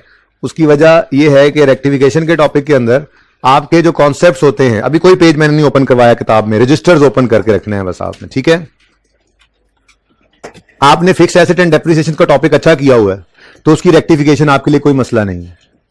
आपने एक्रूवल का टॉपिक अच्छा किया हुआ है, उसकी रेक्टिफिकेशन आपके लिए कोई मसला नहीं है। ठीक है ना, तो आपको ओरिजिनल टॉपिक अगर आता है तो करेक्शन ऑफ एरर के अंदर सिर्फ उसकी करेक्शन ही करनी होती है, उसमें आपको कोई मसला होने वाला नहीं है। ठीक है, मेरे हिसाब से सबसे टफ करेक्शन है ही फिक्स एसेट एंड डेप्रिसिएशन की, जो हम इंशाल्लाह आज और कल के दिन में कर लेंगे। ठीक है, तो शुरू में इसीलिए यहां से कर रहा हूं, बाकी सस्पेंस का कॉन्सेप्ट है वो इंशाल्लाह कल होपफुली आधे घंटे के अंदर आपको दे दिया जाएगा। उससे पहले हम यही रेक्टिफिकेशन कंटिन्यू करेंगे फिक्स एसेट एंड डेप्रिसिएशन की। है ये भी बहुत आसान, क्योंकि आपके सामने मैंने कुछ चीजें लिखी हुई हैं। डिस्पोजल, इसकी जर्नल एंट्री क्या होती है आपको पता है, ये एंट्री क्या आपको सिखाने की जरूरत है मुझे। ठीक है, एक्यूमुलेट ऑप्शन डेबिट करते हैं, कैश डेबिट करते हैं, एसेट क्रेडिट करते हैं, प्रॉफिट एंड लॉस की फिगर बैलेंसिंग आती है। ठीक है, ये बैलेंसिंग मैंने डेबिट साइड पे लिखा हुआ। ओके यार, ये बस कर दो इसको, ये कौन कर रहा है यार, बस कर दो अब यार, जैसे है आप गुजारा कर लो यार, हॉस्टल में तुम लोगों की बिजली नहीं आती। अब अगर मैंने चेंज करवा ही दिया तो थोड़ी देर बैठ जाओ, इसको कह रहा हूं, इसको भाई को बस कर दो अब। ठीक है प्लीज, अच्छा जी प्लीज बेटा, पता लग रहा होता है यार कहां से हो रहा है चेंज, प्लीज डिस्पोजल की जर्नल एंट्री आपको करनी आती है, ठीक है, एक्सचेंज की जर्नल एंट्री करनी आती है, ये आपका नॉलेज है, ठीक है ना। अब मैं आपको बताता हूं गलतियां क्या हो सकती हैं। देखें, एक बात याद रखिएगा, रॉन्ग एंट्री के बारे में कभी आपने ये बैठ के नहीं सोचना ये इसने कैसे कर ली होगी, ये क्यों की होगी, ये क्या कर दिया होगा। अभी आपकी बुला से आपको ओरिजिनल एंट्री आनी चाहिए। गलती जो उसने की हुई है वो चुप करके लिखो तो सही कर दो भाई। 100 मसले मसाइल होते हैं इंसान के साथ, ठीक है, वो कभी किस स्टेट ऑफ माइंड में बैठा हुआ था, उसने गलती कर दी, छोड़ो उसको, दफा करो। अब एसिड बिका है, ठीक है, लेकिन आज मैं थोड़ी सी ना गपशप लगाऊंगा, थोड़ा देर हो जाएगा, ठीक है, आज मैं थोड़ी गपशप लगा लेता हूं, लेकिन आइंदा कभी भी कोई बच्चा रॉन्ग एंट्री के बारे में ये नहीं सोचेगा ये इसने कैसे कर ली होगी, ये कभी नहीं, प्लीज। ओके, तो एसिड बिका है, ठीक है, पैसे आते हैं एसिड बिकने पर, पैसे आते हैं। अच्छा, पैसे आए, एडमिन वाला बंदा आया अकाउंटेंट के पास और आके बोला ये लो पैसे, क्योंकि अकाउंटेंट के पास कैश ही पड़ा होता है, फिर एंट्री उसी ने करनी होती है, नॉर्मली बैठा हेड ऑफिस में होता है अकाउंटेंट, ठीक है। अकाउंटेंट के पास आया, कहने लगा भाई साहब ये पकड़े कैश। अकाउंटेंट ने पूछा क्या हुआ, उसने कहा एसिड बिका। अच्छा, एसिड बिका, कुछ भी बिके तो उसे तो सेल कहते हैं, तो कैश डेबिट सेल क्रेडिट, क्या गलती कर दी, कैश डेबिट सेल। अब आपको जी ये क्या बात है, उसको ये नहीं पता था कि डिस्पोजल नहीं पड़ा होगा यार, उसने फिक्स एसेट डिडक्शन का टॉपिक, यार क्या हो गया यार, हदों की मैट्रिक करके वो आगे होगा। एक बाबा जी पहले अकाउंटेंट बैठे होंगे, वो जा रहे हैं, उन्होंने कहा होगा बेटा जब कैश आए तो डेबिट करना, जब कैश जाए तो क्रेडिट करना, बाकी जो मर्जी करना। कैश की एंट्री नॉर्मली अकाउंटेंट भूलता नहीं है, कैश का आना जाना जरूर रिकॉर्ड करता है, ठीक है ना। तो गलती हो सकती है उसको कॉन्सेप्ट के अंदर जो उसको ना आते हो, ठीक है, सही है ना। अच्छा, अब क्या गलती हो गई जी, इससे गलती से क्या कर गया, तो ये गलती सवाल के अंदर कैसे लिखी हुई होगी, ये गलती सवाल के अंदर ऐसे लिखी होगी, sale proceeds received on disposal are wrongly credited to sales account, ठीक है। अब ये लिखा हुआ सवाल में, ठीक है, आपने क्या करना है, आपने सिर्फ उस रॉन्ग एंट्री को ऐसे लिख लेना है, कैश डेबिट सेल्स क्रेडिट, ठीक है। उसको सही करना तो सिखाता हूं अभी, रॉन्ग एंट्री के बारे में कभी नहीं सोचना आपने, ये कैसे किया होगा, क्या बात हुई होगी, जो बात मैं कर रहा हूं ये भी नहीं सोचनी कभी। रॉन्ग ओरिजिनल एंट्री आपका कॉन्सेप्ट है, रॉन्ग एंट्री जो अंग्रेजी सवाल में लिखी हुई है चुप करके लिख दो, और फिर उन दोनों को कंपेयर करते हुए हम करेक्शन सीख लेंगे। गलती सही करना हमारा मकसद है, ये सोचना नहीं मकसद कि गलती हुई क्यों, कैसे हुई, क्या हुआ, बस गलती है, समझ लग गई क्या गलती है, सही कर दो, दैट्स इट, आपका काम खत्म, ठीक है। अच्छा, डिस्पोजल हुआ, कोई और पॉसिबल गलती क्या हो सकती है, आज भाई साहब तबीयत नहीं सही इसकी है, दवाई नहीं लेके आया, इसकी शुगर लो हुई है, खड़े हो जाओ ना थोड़ी देर के लिए, कोने पे दीवार के साथ लग जाओ। आप भाई साहब पीछे वाले इधर हो जाओ, सामने हो जाओ मेरे, आप सामने हो जाओ मेरे, ठीक है, इसके मुस्तकबिल का सवाल है और इसको समझ ही नहीं आ रही जी। कहां था मैं, हाँ, एसेट बिक गया, कैश आया है, ठीक है, एडमिन वाले आए, भाई साहब ये पकड़ो कैश, अकाउंटेंट को ये पकड़ो कैश, अकाउंटेंट ने कहा क्या हुआ, उसने कहा एसेट बिका, क्या हुआ, एसेट बिका। अब अकाउंटेंट ने सोचा, जो अकाउंटेंट है माशाल्लाह आपको पता है वो मैट्रिक वाला, वो बाबा जी जिसको सिखा गए, ठीक है। अब उसने क्या कहा, जब एसिड खरीदा था तो एंट्री की थी एसिड डेबिट कैश क्रेडिट, आज बिका है तो एंट्री कर लेता हूं कैश डेबिट एसिड क्रेडिट। आप नहीं सोचना क्यों किया उसने, सवाल में ये लिखा होगा ऐसे, sale proceeds received on disposal are wrongly credited to asset account, बात समझे हो। तो इसकी एंट्री आपने क्या कर लेनी है, wrong entry, cash debit acid credit, ठीक है जी। तो ये है थोड़ी सी बात डिस्पोजल के बारे में, ठीक है। डिस्पोजल की ओरिजिनल एंट्री आपको आनी चाहिए, ओके, ये डिस्पोजल की ओरिजिनल एंट्री है जो आपको आनी चाहिए। ये दो पॉसिबिलिटीज मैंने भाई साहब फिर उठ जाओ थोड़ी देर, ये दो पॉसिबिलिटीज मैंने अपनी तरफ से लिख दी हैं, तकरीबन यही होती हैं डिस्पोजल केस में गलतियां, इसके अलावा भी हो सकता है कुछ, इसके अलावा भी पॉसिबिलिटी है, जो गलतियों की लिख लेंगे कि नॉर्मली यही केसेस आते हैं, ठीक है, यहां तक कोई मसला नहीं। आपको एक्सचेंज की ट्रांजैक्शन की डबल एंट्री आती है, ये एंट्री करते हैं आप, accumulate debit debit, acid new की कॉस्ट से डेबिट, एसिड न्यू की कॉस्ट से डेबिट, प्रॉफिट एंड लॉस में बैलेंसिंग फिगर जाती है, थोड़ी देर और खड़ा होना, एसिड क्रेडिट ओल्ड की कॉस्ट से, और कैश भी नॉर्मली डेबिट भी होता है, एक सवाल में हुआ भी था वो 3 ट्रांजैक्शन, लेकिन क्रेडिट भी नॉर्मली क्रेडिट ही होता है। तो ये क्या है जी, ये एक्सचेंज की जनरल एंट्री है, ठीक है। अब एक्सचेंज की जनरल एंट्री है, ठीक है। अब गलती क्या हो सकती है, कैश क्या हुआ है, कैश पे हुआ है, कैश क्या हुआ है, पे। जब कैश पे हुआ तो अकाउंटेंट के पास आया, एडमिन वालों ने कहा भाई कैश दे दो, उसने कहा क्यों क्या हुआ, वो हमने ना पुराना एसेट देकर ना नया खरीद लिया है। अच्छा, एसेट नया खरीदा है, पकड़ो पैसे, acid debit cash credit, acid debit, ये खुद से आपने नहीं अंदाजा लगाना, सवाल में ये अंग्रेजी लिखी हुआ करेगी, ठीक है। सवाल क्या लिखेगा, cash paid on exchange of asset is wrongly debited to asset account. तो wrong एंट्री क्या हो जाएगी फिर? एसेट डेबिट क्या है। हालांकि आपको पता है अल्लाह की पनाह एक्सचेंज पे ये ट्रांजैक्शन भी कभी होती है, ये जनरल एंट्री भी होती है कभी नहीं, लेकिन जनरल एंट्री जो होती है वो आपको पता है भाई, एक्सचेंज की ट्रांजैक्शन की एंट्री आपको आती है, वो आप अपनी जगह करेंगे, वो हम किया करेंगे ओरिजिनल एंट्री। और ये रॉन्ग एंट्री तो वो है जो अकाउंटेंट ने चंद चढ़ा दिया हुआ है, ठीक है, हमने सिर्फ लिखना है और फिर उसको सही करना है। यहां तक कोई मसला? अच्छा नेक्स्ट, पिछली क्लास में बड़ा सोच के बोलना पड़ा, अभी तो सोचा हुआ आगे। अच्छा जी, नेक्स्ट एग्जांपल, मैंने कहा चलो थोड़ी सी ना एग्जांपल्स वगैरह जरा बता देता हूं, उसके बाद फिर सवाल की तरफ चलते हैं, ठीक है। आज मैंने कोई स्पीड नहीं लगाई, मैंने सिर्फ रेक्टिफिकेशन सिखाई। देखिए रेक्टिफिकेशन का तरीका आज हमने सीख लेना है, ठीक है ना, तो इसलिए मैंने कहा जरा इस टॉपिक पे हमारा हाथ सीधा, यहां से शुरू करते हैं। कल का दिन भी इसी की रेक्टिफिकेशन पे लगाएंगे और आखिरी 20-25 मिनट में मैं इंशाल्लाह सस्पेंस का कॉन्सेप्ट आपको दे दूंगा, सिंपल क्लास एग्जांपल बनाकर, ठीक है ना, ट्रायल के अंदर सस्पेंस कैसे आता है। उसके बाद फिर इंशाल्लाह कोई मेरा अंदाजा है 3 से 4 पास पेपर के रिसेंट सवाल हमने करने हैवी किस्म के, लेकिन वो 3-4 सवाल करने में मुझे लगने हैं 6-7 दिन कम से कम, क्योंकि 7-7 टॉपिक्स भी जो सवाल करें तो शायद एक दिन में अंदर 2 सवाल भी हो जाएं, लेकिन हम वो एक दिन में 2 सवाल नहीं ना करेंगे। वो मैं पहले सवाल देखूंगा कौन कौन से कॉन्सेप्ट टेस्ट हो रहे हैं, ठीक है, तो वो मैं कॉन्सेप्ट पहले शुरू करा दूंगा, चलो जी आज इन्वेंट्री शुरू करते हैं, 2 दिन इन्वेंट्री पे लगा लेंगे, फिर सवाल शुरू कर देंगे, बैड ऑफ एक दिन लगा लेंगे, फिर सवाल शुरू कर लेंगे। इस तरह से 6 से 7 दिन लग जाने हैं, हिम्मत से काम लेना है। इंटरेस्टिंग बहुत ये पोर्शन, क्योंकि हर रोज ही हम समझो कोई नई चीज देख रहे होंगे, कर रहे होंगे, नए टॉपिक से इंट्रो आपने कौन सा पढ़ी हुई है कि ये चीजें पढ़ी हो, तो यू विल एंजॉय, क्योंकि ये कॉन्सेप्ट ने यहां ही नहीं, यहां FAR 1 में यूज होना है, FAR 2 में भी यूज होना है, इस इन्वेंट्री पीरियोडिक परपेचुअल ने, इस बैड डाउटफुल डेट ने, ये BRS का कॉन्सेप्ट है, इसके अंदर अनप्रेजेंटेड ऑन क्रेडिट चेक्स आ जाते हैं, इस बात ने, ये क्रूअल जो हम पढ़ के आए हैं, ये आपकी जिंदगी का हिस्सा है, तो इनको इंटरेस्ट से पढ़ना बहुत जरूरी है, ठीक है ना। हालांकि आपकी ग्रिड में कहीं नजर नहीं आएंगे नाम से, यार क्या करें इनके बगैर, आप FAR 1 नहीं कर सकते, तो FAR 1 है, FAR 1 ही है, ओके। अच्छा, कॉस्ट डिटर्मिनेशन याद है आपको? कॉस्ट डिटर्मिनेशन मैंने कहा था इनिशियल मेजरमेंट कॉस्ट पे होती है, डायरेक्टली एट्रीब्यूटेबल चीजें ऐड कर देना, वो हवाई जहाज नहीं बहरी जहाज के ऊपर प्लांट लेकर आए थे, ठीक है। फिर उसके बाद सब्सिक्वेंट मेजरमेंट में कहा था जी कॉस्ट या रीवैल्यूएशन मॉडल यूज कर सकते हो, फिर एक दिन गुजर गया था और फिर एक दिन बाद 2 दिन बाद दूसरे को खड़े होने का दिल कर रहा है इसका, ठीक है। कुछ अरसे बाद हमने एक और चीज पढ़ी थी, सब्सिक्वेंट एक्सपेंडिचर। क्या पढ़ा था जी? कुछ याद है? कितने बच्चों को याद है? अच्छा मैं एक जुमला बोलता हूं, इंशाल्लाह सबको याद आएगा। मैंने कहा था अगर कोई खर्चा एसेट की लाइफ, प्रोडक्टिविटी, एफिशिएंसी, आउटपुट या क्वालिटी ऑफ आउटपुट बढ़ा दे, इसे कहते हैं कैपिटल एक्सपेंडिचर, एसेट कॉस्ट में ऐड कर दो। और जो खर्चा एसेट की life, productivity, efficiency, output, quality of output maintain रखे तो उसे रेवेन्यू एक्सपेंडिचर कहते हैं, उसे एसेट कॉस्ट में ऐड नहीं करना, उसे प्रॉफिट एंड लॉस में एक्सपेंस आउट कर दो। अब कितनों को याद आ गया? अभी भी सारों को नहीं याद आया, हाथ ऊंचा खड़ा करें, मुझे नजर नहीं आ रहा। अच्छा हैं अभी कुछ बच्चे जिनको याद नहीं है, अल्लाह माफ करे, मुझे वो रजिस्टर ओपन करना पड़ेगा वो हिस्सा। एनीवेज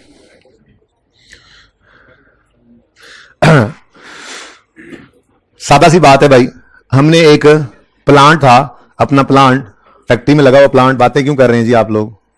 क्या पैस ऐसा चल रहा है? मुझसे सवाल कर लें जी। एक प्लांट हमारा था, उसके ऊपर हमने कुछ खराबी आ गई, उसकी रिपेयर करा ली, या उसको कोई जो है वो तेल पानी किया चेंज, उसका है मेंटेनेंस करवा ली। अब इसकी एंट्री क्या बनती है आप सोच के बताएं, इसकी एंट्री क्या बनती है? Repair expense debit cash credit, एक रेवेन्यू एक्सपेंडिचर है। IAS 16 के अंदर ना ये रेवेन्यू एक्सपेंडिचर, कैपिटल एक्सपेंडिचर, एक दिन मैंने जो पढ़ाया था उसको जाके ओपन करके देख लीजिएगा, प्लीज देख लीजिएगा, ठीक है। वो असल में मैंने किया उधर था, मुझे याद है, बल्कि अल्लाह माफ करे दूसरी क्लास में, तीसरी क्लास में पोस्ट भी मैंने उसी तरफ ही कर दिया, मैंने इधर लिखा ही नहीं, लिखा होता तो मैं आपको निकाल कर दिखा देता। एनीवेज चलो रजिस्टर ओपन कर लेना, सादा सी बात है। अगर कोई खर्चा एसेट रेडी टू यूज हो गया, चल पड़ा, उसके बाद उसकी लाइफ में खर्चे जो होते हैं ना, उनमें जो खर्चा उसकी लाइफ प्रोडक्टिविटी वगैरह बढ़ा दे वो कैपिटल एक्सपेंडिचर, जैसे अपग्रेड होती है।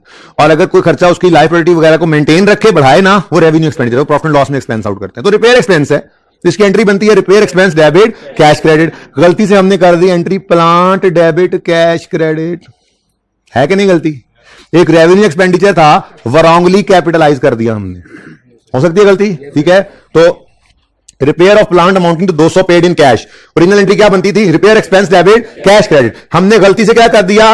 Repair of plant was wrongly capitalize, या यूं कह लें wrongly debited to plant account, ये भी लिखा हो सकता है, यूं भी लिखा हो सकता है रॉन्गली कैपिटलाइज, यूं भी लिखा हो सकता है wrongly debited to plant account, ठीक है। तो गलती क्या कर दी? Plant debit cash credit. तो क्या किया हमने? रेवेन्यू एक्सपेंस को रॉन्गली कैपिटलाइज कर दिया। ये वाइस वर्सा भी हो सकता है, कैपिटल एक्सपेंडिचर था, गलती से एक्सपेंस आउट कर दिया। तो एक ही एग्जांपल काफी है ना, ठीक है, ओरिजिनल और रॉन्ग, यहां तक को मसला।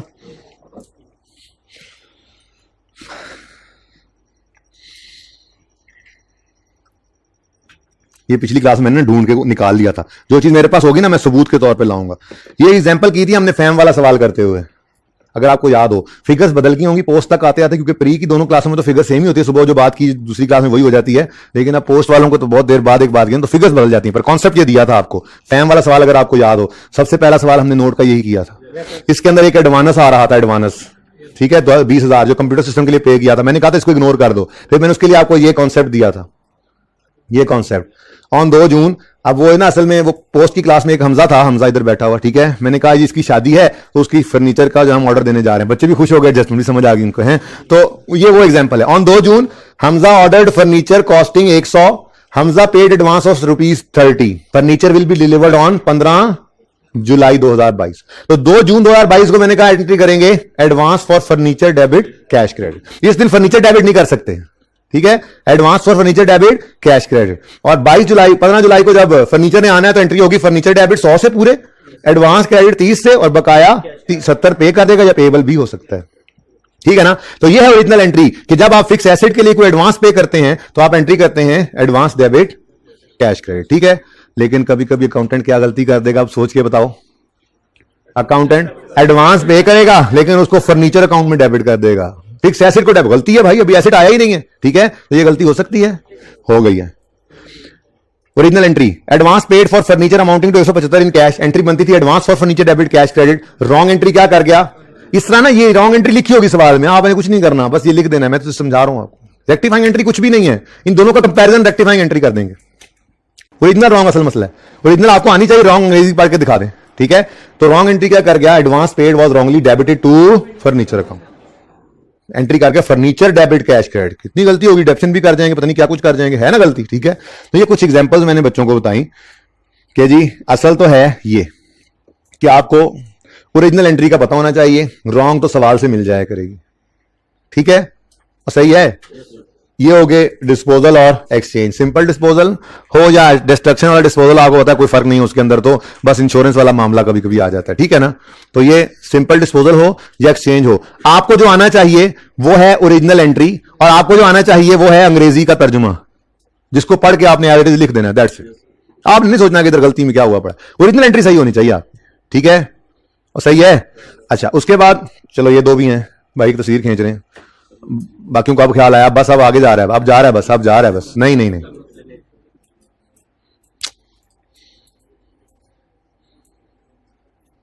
इस क्लास में एक टेंशन भी होती है, आपको पता है कि सर ने आ जाना है।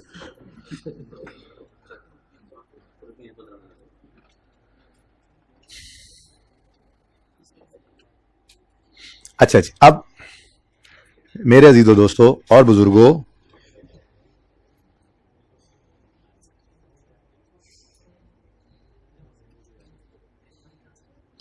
ये क्वेश्चन जो है ना, ये क्वेश्चन है आपकी किताबों के अंदर सफ़हा नंबर 153 पर। ये क्वेश्चन मैंने मुकम्मल नहीं करवाया, सिर्फ ओरिजिनल रॉन्ग रेक्टिफाइंग एंट्रीज करवाई हैं, ठीक है। मैं जरा उसकी तैयारी कर लूं, जगह जगह खाली कर लूं।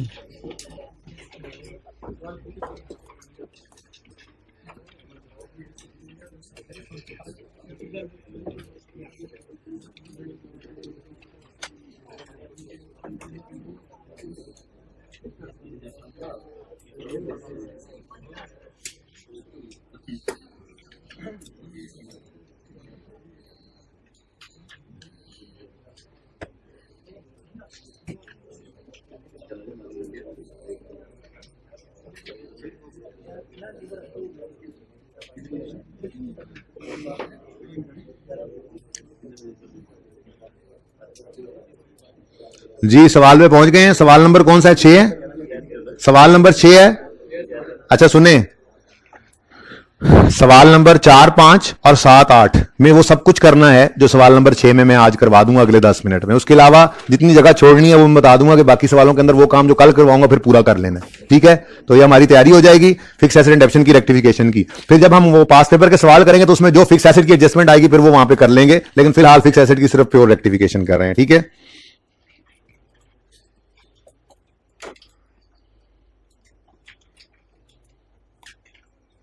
अच्छा जी, होता पता है क्या है? होता असल में ये है कि 31 नंबर 10 की फाइनेंशियल स्टेटमेंट्स हम बनाते हैं, वैसे तो पीपीई का नोट बनाते हैं, लेकिन मैंने जरा आसानी के लिए यूं बात कर दी, ठीक है। कि 600 रुपए की मशीनरी नजर आ रही है और उसमें 400 रुपए की क्यूमुलेटिव डेफिसिट नजर आ रही है। ये फाइनेंशियल स्टेटमेंट्स हम बनाते हैं, सारा कुछ करने के बाद ईयर एंड के ऊपर क्लोजिंग निकाल के ट्रायल में ले जाके वहां से इनकम स्टेटमेंट बैलेंस शीट बन गई।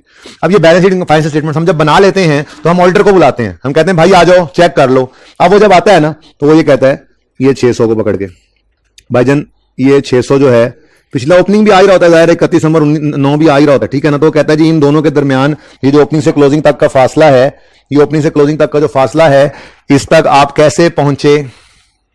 हमने कहा जी एडिशन डिस्पोजल ये किया वो किया, ओपनिंग से क्लोजिंग तक आ गए। फिर वो कहते हैं अच्छा एडिशन की डिटेल्स ले आओ, फिर एक लिस्ट लेकर आते हैं वो एडिशन की, ठीक है। अब एडिशन की डिटेल के अंदर फिर वो कहते हैं ये खरीदा ये खरीदा ये खरीदा ये खरीदा सब कुछ, ठीक है। उसके बाद फिर उसमें से कोई गलती निकल आए कि जी ये एडिशन, जैसे मिसाल के तौर पर नजर आए एडवांस, तो ऑडिटर क्या कहेगा, ओए अक्ल के अंधे, ऐसे नहीं कहते, तमीज से बात करते हैं, कहते हैं सर देखें आपने क्या कर दिया है, आपने एडवांस को एसेट में डेबिट कर दिया है, फर्नीचर के अकाउंट में डेबिट आ रहा है ये 30 रुपए, अभी अभी थोड़े पहले पढ़ के आए, ये तो एडवांस करंट एसेट में नजर आ जाता है, एडवांस फॉर फर्नीचर, ये आपने पीपी के एडिशन में डाला हुआ है, ये गलत है। इस तरह से गलतियां निकल रही होती हैं, ठीक है। तो ये क्लोजिंग बैलेंसेज होते हैं। ये क्या है, ये क्या है, following account balance are appearing in the books of Amjad as on 31 December 2010, cost भी और एक्यूमुलेटेड डेप्शन भी। तो ये क्लोजिंग्स ही हैं। अब अगर इनमें कोई गलतियां निकल आई हैं, following errors were identified by auditors for the year, साल भी वही है जिसमें गलतियां निकल आई हैं, तो इसका मतलब फिर ये दोनों बैलेंसेस गलत है, बोलो। तो इनको ओपनिंग कभी नहीं कह देना, हम इनको कहा करते हैं ये अनएडजस्टेड क्लोजिंग है। क्या है जी, ये अनएडजस्टेड कैरी डाउन है, कैरी डाउन ही है। इसको कभी भी आप ब्रॉड डाउन नहीं कह सकते। ब्रॉड डाउन तो वो होगा यकम जनवरी 10 पे था, फिर एडिशन हुए होंगे, फिर डिस्पोजल हुए होंगे, क्लोजिंग आया होगा 600, फिर ओपनिंग यकम जनवरी 10 के ऊपर डिडक्शन का होगा, साल की डिडक्शन आई होगी, डिस्पोजल की माइनस हुई होगी, क्लोजिंग पे आया पड़ा है। इसको कभी भी ओपनिंग नहीं कह सकते, इसको हम क्या कहेंगे, अनएडजस्टेड क्लोजिंग। इसमें गलती है, नो इश्यू, ठीक है।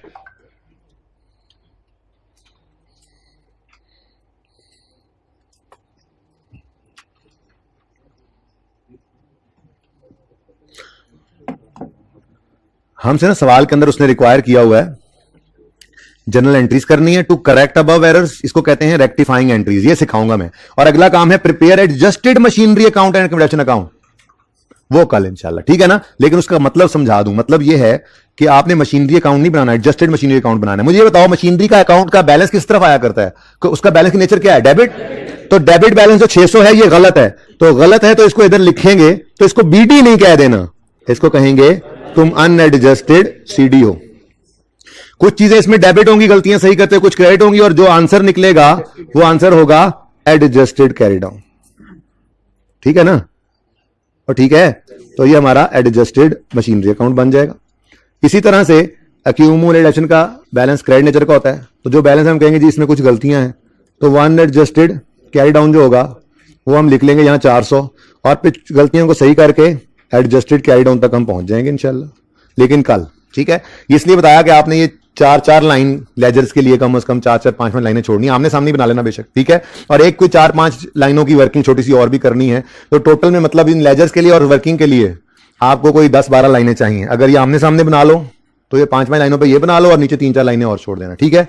ये हम नहीं करेंगे आज। अच्छा जी, अब गलतियां क्या हैं जी, गलतियां पढ़ें। Machinery costing 50 purchase on April 6 was sold on 30/9/10, simple disposal है। आगे गलती क्या हुई, मैंने तो वो छुपा दिया, ठीक है, गलती को तो मैंने छुपाया हुआ है। अब जी शुरू करेंगे, सबसे पहले क्या करेंगे, ओरिजिनल एंट्री लिखेंगे। क्या करेंगे, original entry. Accumulated depreciation debit होती है, कैश डेबिट होता है और एसेट क्रेडिट होता है, ठीक है। अब ये लिख लेंगे ना अंग्रेजी, उसके बाद जो फिगर मिलती जाएगी वो लिखते जाएंगे। मशीन कॉस्टिंग 50,000 में लिखूंगा, वॉज सोल्ड फॉर 8, ठीक है जी।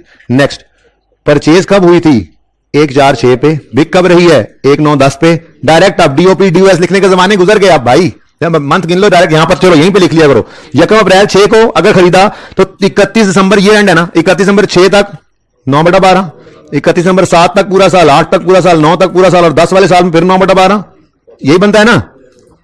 वो जमाना गुजर गया, डीओपी डीओएस और इतनी अंग्रेजियां कौन लिखे भाई, बस जो छोटा मोटा शॉर्टकट का मतलब ही क्या है, शॉर्टकट लगाओ जी। बोलो 4 पॉइंट, ये किसी को ना समझ आया तो बताएं। 4.5 है इसकी डेट ऑफ परचेज से डेट ऑफ सेल तक की जिंदगी जो इसने हमारे पास गुजारी। Okay done.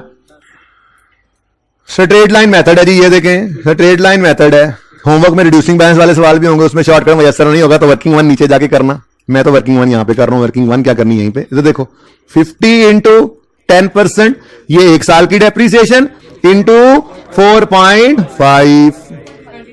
जी कितनों को ये समझ नहीं आया? शुक्र है जी समझ आ गया। 22.5 अल्लाह ने समझाया जी, सही है। बैलेंसिंग फिगर लॉस है, बोले 19.5, ठीक है। चलो मैं कहता हूं अगली भी ओरिजिनल एंट्री कर दो, रॉन्ग तो मैंने छुपाई हुई है। अगली भी आप ही करो, आप जबानी कर लो, चाहे फिगर्स निकाल लो। मैं लिख देता हूं ओरिजिनल एंट्री में लिख देता हूं, पर फिगर्स नहीं लिखूंगा, एंट्री लिख देता हूं।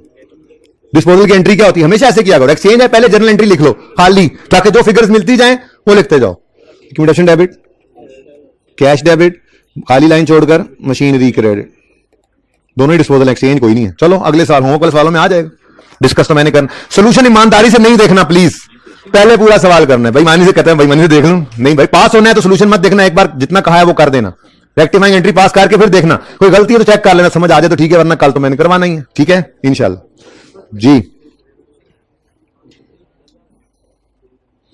जी बच्चों, machine purchase on 1 January 8 having cost of 10 is sold at a gain of 3000।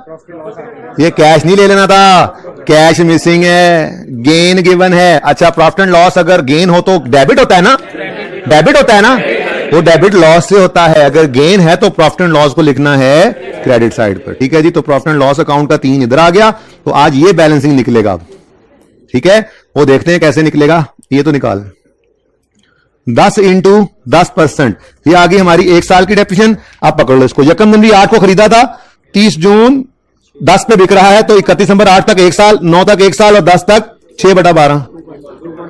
समझ आता है, ठीक है ना। बड़े हो गए अब, जो मेहनतें गुजर गई अब तो 2.5, उन मेहनतों का फल अब आपने खाना है जी इंशाल्लाह। 2.5 अल्लाह ने चाहना है तभी खाना है जी। कैश, ये कैश आज नहीं दिया हुआ था बदतमीजों ने जी।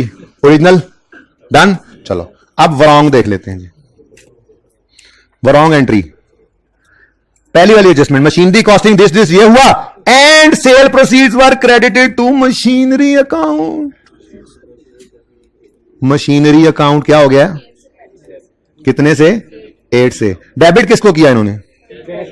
भाई वैसे तो उर्फ आम में लोग कहते हैं कि जी कैश की एंट्री अकाउंटेंट करता ही नहीं है, लेकिन मैं इससे भी मजबूत बात आपको आज बता दूं। रॉन्ग एंट्री के अंदर जिस इंपैक्ट के बारे में सवाल खामोश हो, उससे हमेशा सही अज्यूम करना है। क्या मतलब? सवाल ने क्या कहा? जो गलती है, गलती क्या है? सेल प्रोसीड्स मशीनरी में क्रेडिट कर दी, अस्तगफिरुल्लाह, गलती है। दूसरा इंपैक्ट क्या है? खामोश है सवाल, तो क्या अज्यूम करें? कैश नहीं किया क्रेडिट, डेबिट, कैश क्रेडिट कर दिया। कैश कुछ या तो हो सकता है कैश लिखा ही नहीं, या गलती हो सकती है कैश क्रेडिट कर दिया। क्या अज्यूम करें? खामोश है तो सही अज्यूम करें। पहली बात है कैश की गलती अकाउंटेंट करता नहीं है, लेकिन मैं उससे ज्यादा मजबूत बात बता रहा हूं कि रॉन्ग एंट्री के जिस इंपैक्ट के बारे में सवाल खामोश हो, उससे हमेशा सही अज्यूम किया करेंगे। क्या मतलब? उन्होंने कहा मशीनरी क्रेडिट कर दी, उसने सेल प्रोसीड में, गलत है, लिख दिया हमने। अब दूसरा इंपैक्ट क्या है जी? कैश का क्या किया? कैश डेबिट ही है, कैश डेबिट ही, ठीक है, समझे हो? चलो नेक्स्ट, रॉन्ग एंट्री जी। The sale proceeds were credited to sale, sale proceeds were credited to sales, गलती है। सेल्स कितने से? 10.5। अब डेबिट किसको किया होगा? एसेट को डेबिट कर दिया होगा, तो कर लगा लेते हैं, नहीं किया होगा। कैश को क्रेडिट कर, कुछ नहीं अज्यूम करना, दूसरा इंपैक्ट सही अज्यूम करना है, ठीक है। तो कैश डेबिट, कोई मसला? ये है आपका काम। रेक्टिफाइंग एंट्री ऐसे ऐसे हो जानी है। ओरिजिनल एंट्री आपको आनी चाहिए, रॉन्ग अंग्रेजी से पढ़ के आपने लिख लेना है। जिस इंपैक्ट के बारे में खामोश हो से सही अज्यूम करना है। अब ओरिजिनल एंट्री का मतलब होता है जी कि ये होना चाहिए था, ये होना चाहिए था। और रॉन्ग एंट्री का मतलब क्या है? ये हो चुका है, ठीक है जी। अब ये 2 सवाल हैं, इनसे हमारा जवाब निकलेगा, ठीक है। देखो जरा, अक्यूमुलेटेड एक्शन 22.5 से डेबिट होना चाहिए था, क्या ये हुआ डेबिट? तो कर लो ना, आप किस मर्ज की दवाओ करो, एक्यूमुलेटेड एक्शन को 22.5 से डेबिट करो, समझे हो? नेक्स्ट, कैश डेबिट होना था 8 से, हो चुका 8 से, कुछ ना करो। वो गलती में कुछ सही हो जाए तो क्या फिर दोबारा कर डेबिट करके डबल डेबिट कर दें? 8 से 16 से कर दें, शक्ल बनाइए तुमने, कर दें। नहीं गलती, अगर गलती नहीं हो तो कर देते हैं हम, फिर उसको सही करेंगे। हाँ तो हो गई यार, समझ रहे हो? ये 2 सवाल, ये होना था, ये हो चुका। जो होना था वो नहीं हुआ तो कर लो, जो होना था वो ऑलरेडी हो गया, कुछ ना करो। जो होना था वो जरा गलत हुआ, कम ज्यादा हो गया, तो उसको आप सही कर लेंगे यहां पे, ठीक है। तो पहला अक्यूमुलेशन डेबिट होना था 22.5 से, नहीं हुआ, कर लिया। कैश डेबिट होना था 8 से, हो चुका, कुछ ना करो। Next, profit and loss debit होना 19.5 से, ये आपने टिकिंग करनी है। जब तक ये ओरिजिनल रॉन्ग की सारी फिगर्स टिक ना हो जाए आपकी रेक्टिफाइंग एंट्री पूरी नहीं होगी, ठीक है जी। Profit and loss account debit होना था 19.5 से, नहीं हुआ जी, नहीं हुआ, कर लें, ठीक है। नेक्स्ट, मशीनरी ने क्रेडिट होना था 50 से, गलती में ही चलो 8 से क्रेडिट हो गई, तो कितनी कम क्रेडिट हुई, 42 से, तो उसको क्या कर लो, क्रेडिट कर लो। रेक्टिफाइंग एंट्री का डेबिट क्रेडिट बराबर होगा, आपकी एंट्री सही होने की निशानी भी होगी, ठीक है। अच्छा, मैंने कहा सवाल है। नेक्स्ट, एक और, अक्यूमुलेशन 2.5 से डेबिट होना था, ये हो चुका है क्या, नहीं, जो होना था नहीं हुआ, तो कर लो, कर लो। अक्यूमुलेशन 2.5, कैश डेबिट होना था 10.5 से, हो गया, कुछ ना करो। Next, profit and loss credit होना था 3 से, नहीं हुआ, कोई गल नहीं, कर लो। अच्छा, एक मेरा मशवरा है, मशवरा ये है कि जब आप रेक्टिफाइंग एंट्री कर रहे हो ना, तो एक लाइन पहले छोड़ दिया करें खाली। हो सकता है कोई चीज, मैं तो यहां ये पता नहीं यहां पे कोई डेबिट भी आने में जगह छोड़ दी, आपसे ये भूल जाए तो एहतियातन ना एक लाइन ऊपर छोड़ दिया करो, नीचे तो सारा सफा खाली होता है, एक लाइन ऊपर छोड़ी होगी ना, तो अगर कोई चीज बाद में डेबिट वाली आ भी जाती है तो वो ऊपर लिख दोगे, कोई मसला नहीं, ठीक है। बहरहाल आगे बढ़ो। मशीनरी 10 से क्रेडिट होना था, नहीं हुआ, कर लो, मशीनरी को डेबिट कर लो 10 से, आगे बढ़े। क्या सेल्स 10.5 से क्रेडिट हो गया है, ये तो सेल थी ही नहीं, गलत क्रेडिट हुआ है, सही करने के लिए क्या करोगे, डेबिट करोगे, सेल्स अकाउंट डेबिट 10.5, ठीक है। ये रेक्टिफिकेशन है जी, बस, ओके। तो ओरिजिनल रॉन्ग आपका काम, बाद में तो फिर सवाल करने हैं आपने, ये होना था, ये हो चुका, उससे मुख्तलिफ उस्ताद मुख्तलिफ तरीके से कराते हैं। कुछ उस्ताद ऐसे भी कराते हैं कि ओरिजिनल को लिखो, रॉन्ग को उल्टा दो और कटिंग करो, लेकिन मैं तो इस तरह से कराता हूं, सब तरीके ही सही होते हैं, लेकिन ये मुझे ज्यादा इफेक्टिव लगता है, ठीक है। सही है, तो ओरिजिनल रॉन्ग करोगे और रेक्टिफाइंग पास करके आनी है। 1 मिनट, सवाल का जवाब बाद में दूंगा, पहले होमवर्क। क्वेश्चन नंबर 4 में ये सब कुछ करना है सिवाय अकाउंट्स के, क्योंकि वो हमने बनाने नहीं है, इसके अंदर अकाउंट्स की जगह मत छोड़ना। अच्छा, इधर देखो बच्चों, प्यारे बच्चों, इधर देखो, जब आपने जनरल एंट्रीज करनी है तो एक एंट्री जो मैंने कहा है ना, वर्किंग भी करनी है मैंने अभी, वो वर्किंग से एक एंट्री होनी अभी बाकी है, तो वो एक एंट्री की जगह भी छोड़ देना आपने हर सवाल के अंदर। डेप्रिसिएशन का इंपैक्ट निकालना सिखाऊंगा, फिलहाल आपने वो नहीं देखना, सोल्यूशन देखोगे तो समझ कुछ नहीं आएगी, इसलिए कहा सिर्फ आपने एडजस्टमेंट्स की ओरिजिनल रॉन्ग और रेक्टिफाइंग एंट्रीज करके आनी है, ठीक है। तो 4 और 5 में यही काम जितना करवाया करके आना है, और फिर 7 और 8 में भी यही काम करके आना है, जितना करवाया है सिर्फ वही करके आना है, ओके जी। आप सवाल करें और बाकी बच्चों को छुट्टी है, अल्लाह हाफिज। आप समझेंगे, बच्चे ने बताइए क्या सवाल कर दिया, जरा आप भी सुन ले, मैंने कह दिया ना सवाल करेंगे जी। हाँ, लेकिन कैश तो आया ना चंदा, तो सेल क्रेडिट गलत हुआ, सही करने के लिए डेबिट कर दिया, गलत क्रेडिट हुआ ना जी। ये सवाल था भाई साहब का कि ये सेल क्यों डेबिट कर रहे हैं, वो भाई सेल गलत क्रेडिट हुआ था इसलिए डेबिट किया जी। अल्लाह हाफिज।